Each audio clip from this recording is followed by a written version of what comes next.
Welcome to Tales Tomorrow. I am Morrow, your storyteller for today, and with me we have some more RPG horror stories. One of the biggest lessons that I've learned from RPG horror stories: no D&D is better than bad D&D. I recently posted my own RPG horror story on RPG Stories subreddit, and at some point I want to get Mary and Micah together to talk about that story since they're both involved in that. I don't want to go into it too much right now because I could be rambling on continuously. Kind of deflated my interest in playing in that one campaign. At this point I'm just thinking, maybe I should just start my own thing with blackjack and hookers. Anyway, I'm gonna go ahead and get into my first RPG horror story for today. The final boss was that random encounter. This story was from a few years ago, so forgive me if I'm hazy on the details. TLDR, the DM did a fake out final boss and blamed my character for bypassing what was meant to be the actual final challenge. This was the culmination of a bunch of favoritism, railroading, and plain just lazy storytelling. It was near the end of a long campaign. It had started with everyone submitting goals, backstories, and for the most of the party this amounted to a single session, if that, resolving any issues in a backstory. Not for the tiefling sorceress. The sorceress was the descendant of an archdevil, and her backstory became the story's central plot, with developments constantly tied to her character. I could tell this was not done with the tiefling sorceress's knowledge, at least not at first, but by the time the campaign began wrapping up, I and most of the other party members were ready to be done. The sorceress is kind of a secondary antagonist in this tale, though it's not her fault that the DM shoved blatant favoritism. The final session began in hell, heading toward the fortress of the archdevil. Along the way, we encountered a sketchy wizard specializing in enchantment magic who was willing to help us slay the archdevil without asking for anything in return. That sort of thing in any normal game would surely prompt an insight check or some suspicion, but our DM had a bit of a quirk when it came to world building and NPCs. Every NPC acted perfectly rationally and reasonably, and every world building detail had a perfectly rational explanation. No plane or being was immune to this, from fae to fiends. Thus, we barely bat an eye at a random NPC showing up to help us for this.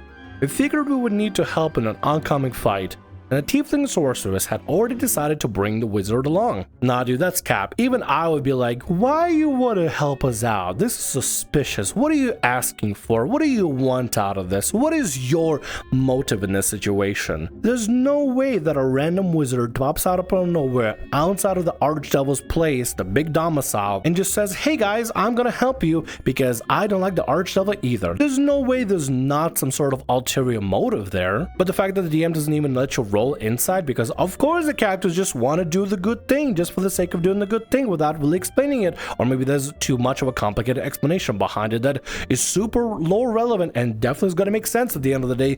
Yeah, right, I don't believe it one bit. We get to the archdevil's fortress. My bard suggests we sneak in using enlarge, reduce to shrink a section of stone and sneak into the back. The sorceress shuts down the idea, and the DM says something along the lines of, why would you even consider that? The sorceress then suggests talking her way in, and the DM ushers us to the front gate. The sorceress essentially just asked politely and was told exactly where to go without a check. Wandered in and encountered no resistance until we got to the hallway leading to the archdevil's chamber. Ah, that's what you meant by favoritism. Right, okay, well, that's gonna be kind of a problem. You know what's the worst part as well? The sorceress didn't even consent to this whole thing, like the whole character story just becoming the entire main plot. Either sorceress is completely in on it and is loving the power gaming and being the main character of the story, or two, they're just kind of rolling with it because they don't realize that they're being like used and the story's been used as railroad, I guess, for everybody else. But it's no wonder the other players are getting kind of tired of it, because enlarge or reduce in order to sneak into a fortress sounds so much fun, but the DM just taking that away saying, why in the world would you even want to do that, you idiot? Yeah, thanks DM. All I'm trying to do is just, play and have fun. But thanks for that. As we began approaching the chamber, we encountered a patrol of 3 devils. The DM mentioned they looked somewhat dangerous. I recognized one of them as a bone devil, but I don't remember the other 2. I assumed it was essentially a random encounter before the boss, something to burn resources and get us in the groove of combat. We rolled initiative and my bard went first and cast a staple, let's make the combat more manageable spell, Hypnotic Pattern. My bard had a 20 in their casting stat and instrument of the bards, which imposed disadvantage on their saving throws. That magic resistance to cancel disadvantage out, but all 3 of them failed their saves. I had only charmed every monster in an encounter once before in a campaign, so we're pretty excited at swiftly dealing with this random encounter without blowing spells for the presumed boss fight, and proceeded to ready the action and take all 3 devils down one by one. Each fell without an opportunity for a turn. Oh my god, the fact that that works out and stuff, that's wild, dude. That's actually wild. But I also feel like this is kind of the crux of what the story title is about. So let's keep going. Afterwards, we continue onward to the Archdevil Chambers. The DM then proceeded to narrate a cutscene where the wizard with us cast some sort of spell, and in a single moment slew the Archdevil and took her place. I called it. The fact that DM didn't let people roll an insight check on this sort of thing, I called it. Don't trust some random wizard that wants to help you out for whatever reason. They clearly have a motive, like this guy. We were confused at the campaign Big Bad dying to some random wizard we met in the same session, but the sorceress seemed okay with it, saying, "Well, we came here to kill the Archdevil and she's dead. That's all I need. Someone probably would have taken her place anyway." To say I was disappointed and confused would be an understatement, but underneath that, I was resigned. No one else objected. We left the fortress, returned to the material plane, and each got an opportunity to describe what we did post-campaign. Wait, what? That's it? The wizard just goes and insta-kills the Archdevil, takes the throne, everybody just goes, "Alright, well, we done. Let's go home." That's it? That's it? Huh? Afterwards, we were talking about the game, and the DM mentioned that next campaign I'm banning Hypnotic Pattern. He seemed to like it for some reason. The DM then proceeded to explain that those 3 random devils in the hallway were meant to be the mechanical final boss fight to cap off the campaign. At this, the Tiefling Sorceress had some of the other zoned out players got a bit upset at me for apparently denying them the satisfying conclusion to this game. I conceded the Hypnotic Pattern was good and would probably still be worth taking if it was a higher level spell, but said that I used it with the assumption that we were going to fight the Archdevil afterwards and wanted to conserve our strength. We didn't have an argument over it and parted amicably, though we haven't played together or even spoke since then. It's been years now since then, but I recently have been reminded of this and how deflating the whole experience was. While it wasn't the little worst D&D I've played, that almost makes it worse because there was potential for something good here. Potential was ruined by a few foundational and late game decisions.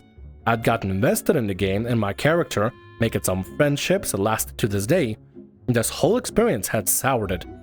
Hopefully it's an entertaining read, at the very least. It is in a way, but I'm also really upset the DM just pulled it as that. If you wanted this to be the final encounter, you know what one thing you can do? Make the enemy immune to the one attack that makes them completely obsolete from the combat. Or hey, maybe then rewrite the combat so that there's an actual final part with the BBG, the Archdevil. It's not cool to see some weird NPC just completely enter the room, one-shot the Archdevil, and just take the throne. What was the rhyme or reason for this whole thing in the first place? Why not make the 3 devils that they were fighting immune to Hypnotic, or they made the save or some kind? Fudge it a little bit. I don't know. If your whole combat is riding on this, I mean, first of all, kind of a bad plan, honestly. But why? Why? They just put 3 guys to sleep, then kill them before they can even do anything. They walk into the throne room of the Archdevil, and some random wizard guy just insta-kills the Archdevil, takes the throne. Nothing makes sense, nothing matters. I feel the disappointment these players are feeling. For real, this feels unsatisfying. He lied as naturally as he breathed. The guy in question is the only experienced D&D 5e player in my 8-player group, while the others are trying D&D 5e for the first time. Allegedly, he's already been a DM. I have no way to know this is true. If it is, I pity his players. Let's call him Katana, and his character in game I'm DMing wields the titular blade. Oh my god, is it gonna be an edgelord? Please let it be an edgelord. Katanas and edgelords go so well together. Oh my god. Session 1 of the game, 3 natural 20s, no rolls below 14 on the die. I get suspicious, but I don't push the issue, as his character was making death saves by the end of the session. While I don't condone cheating, I can at least understand it in a life or death situation. Yeah, that's definitely suspicious. 3 natural 20s back to back to back, probably extremely unlikely. But I mean, if it happens, just make it public so everybody can see right then and there. I use VTT Foundry in my campaigns, and everybody gets to see the roles, including the enemy roles and the player roles, so everything is fairly out there. There are some times where I'll fudge things here and there just to kind of help push the story along, but not to the point where it completely overrides a player's action or takes away a player's agency. Pathfinder 2E one-shot. I'll probably tell our GM to watch out for possible cheating. We've been playing together for a while and we trust each other's judgment. After the one-shot, he confirms my concerns. He's seen him roll the 20, cover it with his hand, move it around, then announce the new result in the roll. That's clearly dumb. Just roll it out, dude. Roll with the rolls. Don't try to fake it. Session 2 of my game. I tell everyone we're not using physical dice for this game. They're going to have to use the dice bot on the site we're playing in. I'll be a rodeo. When my players ask me why, I maintain this will speed up the game. Nobody makes a big deal out of this, and the game goes fine. The Druid's Spike Growth and Katana's Light spell combo into the deadly trap for the shadows that are attacking the party, and everyone survives a tough encounter. Katana even rolls a critical failure on Wisdom saving throw, his first major setback in the game. I now have confirmation it's not blind luck, and Katana's character can in fact fail just like any other. Session 3 of my game. I'll probably ask the player that's sitting near Katana to look at his dice tray, as we're going to play with physical dice again. Lo and behold, Katana, whose character has a +5 to hit, never misses against the 17 AC of a blue dragon wormling the party is facing. Katana also rolls a natural 20 on an attack roll, and his damage die never rolls below a 7 on a d10. He is wielding a longsword with 2 hands. Every time Katana rolls his dice, covers them with his hand, and then announces the result of the roll. Every time I look straight at him, make a comment about his high dice rolls, every time, he answers with a laugh. The dragon goes down in 2 turns, and the rest of the combat is spent rapidly killing his minions. The combat ends up being short and anticlimactic, and some of our players are dissatisfied. I'm upset too. A fight with a dragon should be harder than this. By the time the combat is over, I congratulate the party, as they're now all level 4. Then Katana's glib voice can be heard above everyone else. I mean, I did almost all the work against that dragon, implying the rest of the party does not deserve the level up. This fucking guy, look at him sitting around cheating at the table and thinking like, I did all the work, I deserve the level up, I don't know about the other party members as well. You absolute scumfuck. You keep your mouth shut, you know exactly what you're doing. You're cheating at a table in a TTRPG of all things, dude. You're ruining the experience for yourself and people at the table. Imagine not having anything be earned and everything just be cheated your way through stuff. I mean, I understand life sometimes is unfair, and there are people out there that are very successful that have cheated the system in some way or the other, but I prefer not cheating. If I get a bad roll, I get a bad roll. Whatever. You just roll with the punches or roll with nat ones and just deal with it. After the game, I get confirmation from my player. Katana's cheated. I'll write a long message in the group chat where I explain that, thanks to a cheater, the group's only going to use virtual dice from now on, and that whoever's got a problem with this can simply not show up again. I want to kick Katana from the group, and I probably should, but about 10 minutes later, Katana privately wrote me a message asking me for forgiveness. Needless to say, Katana is on thin ice. One instance of metagaming, one attempt to cheat a dice roll, and I'm stopping the game and kicking him from the group. My campaign's drawn to a close anyway, and if I'm lucky, I'm never going to have to play with him anymore. It's very kind of you, but why not just, pull the ripcord and just get him out? I get second chances and stuff, but if the guy's just gonna continue to cheat every single time that has a possibility to cheat just because he wants to be the super awesome epic guy in the table, there's been a lot of evidence of the guy cheating and finding opportunity to cheat wherever he can. So I'm sure it won't take you that long before he gets kicked out or does something specifically that is considered cheating to get you to force your hand and get him out. I'm surprised there is an update to the story to let us know what happened, considering how quickly, whenever it's possible to cheat, Katana just goes immediately into cheating.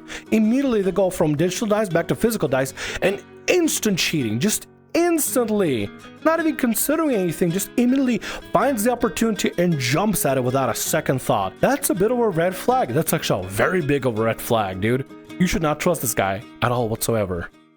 Ravenloft is terrifying, especially when the DM doesn't prep. Very annoyed after a session run by a close friend last night and just got a vent.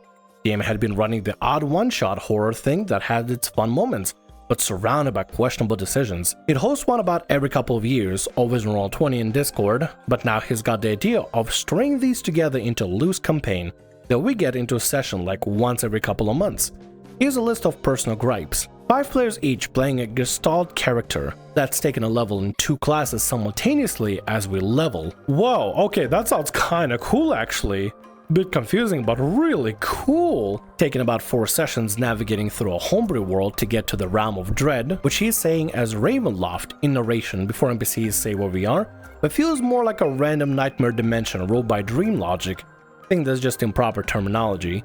Having a general lacking of descriptors in a type of campaign that is defined by the atmosphere you set, we really had to buck for environmental details and describe structures simply by the dimensions they take up. No maps from the DM, but with the space and terrain mattering in the session. No telling players that a session is coming up that night. We planned for the PC to die, which they did the previous session about 2 months back, and roughed a new PC that we discussed would be introduced next session. Not telling people the session's coming up.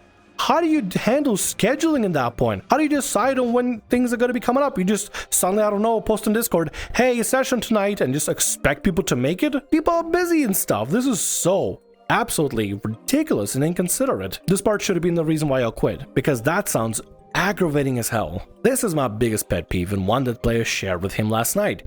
He said that we'd be starting at 6 or 7 p.m, but as we're getting sorted, he's making dinner at the same time.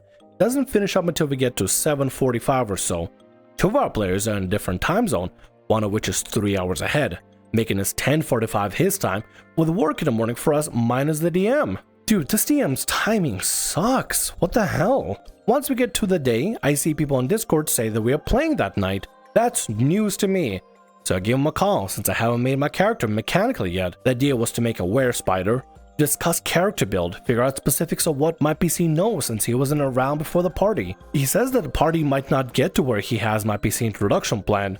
Frustrating, but willing to work with it. So basically your character is just not gonna be introduced on first session. They're just not gonna be there. What are you gonna do? Just sit around the table, wait for nothing? So I ask if I can play an NPC or a creature under his direction of the session in lieu, which he agrees to about 3:30 p.m. and says that he'll think of something when I get off work. Sounds great. When I get back at home at 5:45, I'll pull him aside on Discord and ask what the plan is. He got nothing. I say it's alright if I sit this one out, so I'm not insisting on it. This is already making me feel uncomfortable with how easily this is fall apart. This is so poorly planned. What is the DM doing? He then comes up with an old PC of his who was based on Mega Man from previous campaign, which I suggested should be some cyborg monstrosity with flesh dangling and interweaving with machinery for the creepy factor as a temporary NPC for me to play for the session.